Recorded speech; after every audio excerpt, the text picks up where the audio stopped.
A time-honored idiom states that out of crisis comes opportunity. Well, you'd be hard-pressed to find a much bigger crisis than the Great Depression experienced in the 1930s by the United States and Western Europe.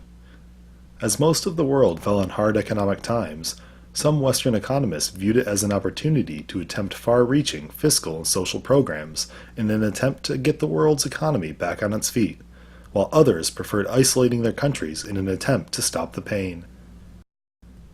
The Great Depression struck in 1929 and lasted in varying degrees up until World War II, when large sectors of the economy were put back to work producing goods and products for the war effort. The Depression occurred for several reasons. Market speculation by both individual investors and banks had artificially inflated the prices of many stocks traded on Wall Street, and to make matters worse, banks had used large amounts of customer deposits as capital to trade openly on the market.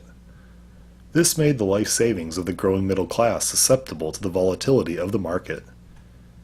The increased market prices in turn caused a glut of goods to be sold at these higher prices. For example, farmers flooded the market with grain and crops in order to sell their foods at the higher prices of the 1920s. This precarious balancing act of artificially high stock prices and a very real high amount of supply came to a head on Black Monday, October 28, 1929. On that day and the Tuesday following, the stock market lost nearly a quarter of its value. By mid-November, the Wall Street market had collapsed. Millions of people had their life savings wiped out in a matter of days, and companies and commodities worth millions of dollars were now nearly worthless. Within weeks, the crisis spread from its epicenter in the United States to the rest of the Western world. In the ensuing years, unemployment skyrocketed until 1 in 4 American men were out of work.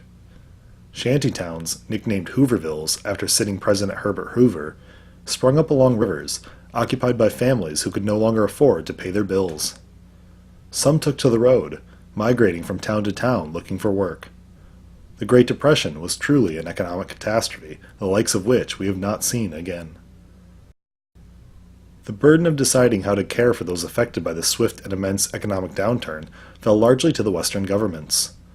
In the United States, the government initially implemented a string of isolationist policies aimed at closing the U.S. off from the international community. This did little to alleviate the problems, and matters only got worse in the first few years of the Depression, likely costing Herbert Hoover his re-election bid.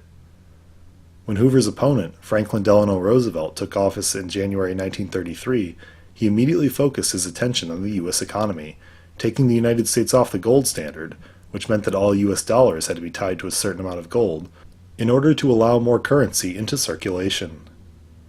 Though this would likely cause long-term inflation problems, in the short term it would put more money into the ailing U.S. marketplace. Roosevelt also instituted a host of public works projects, financing the new agencies with government money in order to put Americans back to work and build the country's infrastructure at the same time. There were so many new agencies with such varied acronyms, the WPA, FDIC, the SEC, FHA, that commentators began calling them Roosevelt's alphabet soup agencies. In foreign trade, Roosevelt re-engaged the U.S. economy with foreign powers. He created the Import-Export Bank to regulate U.S. trade with foreign countries. Furthermore, Roosevelt made it easier for foreign countries to trade with the U.S. by signing reciprocal trade agreements with 19 nations in the 1930s alone, from countries and economies as small as Honduras to countries as large as Great Britain. Many of the same initial policies that the United States instituted were undertaken elsewhere in the Western world as well. For instance, Great Britain went off the gold standard even before the U.S. in 1931. British policy immediately after the beginning of the Depression was as isolationist as the United States, as Britain looked to protect its own industries. This had the unintended effect of harming the UK's manufacturing industry, already reeling from the massive fall in British exports corresponding to the international economic downturn. Protectionist tariffs further hurt the orders these sectors of the economy got from foreign countries. It should be noted, however, that the Great Depression's effect on Great Britain was far more regional than in the United States. The north of England, which relied heavily on manufacturing and industry, was hurt far worse by the Great Depression, whereas in the Midlands and in the South, recovery from the Depression came much quicker than in either the North or in the U.S. France, unlike Great Britain and the U.S., held on steadfastly to the gold standard. Although France experienced less of an economic depression than in either the US or Great Britain, its effects were felt for a longer period of time due to this refusal to abandon basing their currency on finite amounts of gold. While riots occurred in manufacturing-heavy regions of the country, many protectionist measures were already in place in France, which lessened the overall effect of the Depression. Just as in the US, it took World War II to eventually sweep away the economic downturn in France.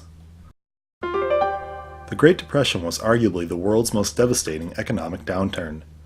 Though various Western countries experienced the crisis differently, many responded with largely isolationist and protectionist economic policies. At times, these policies exacerbated the problem, such as in Great Britain. Most countries also came off the gold standard at some point in order to add currency to the market. In the United States, Roosevelt's large-scale public works projects helped alleviate some of the unemployment that came with the Great Depression. But for all Western countries, it took the wartime production level of World War II in the early 1940s to truly defeat the Great Depression.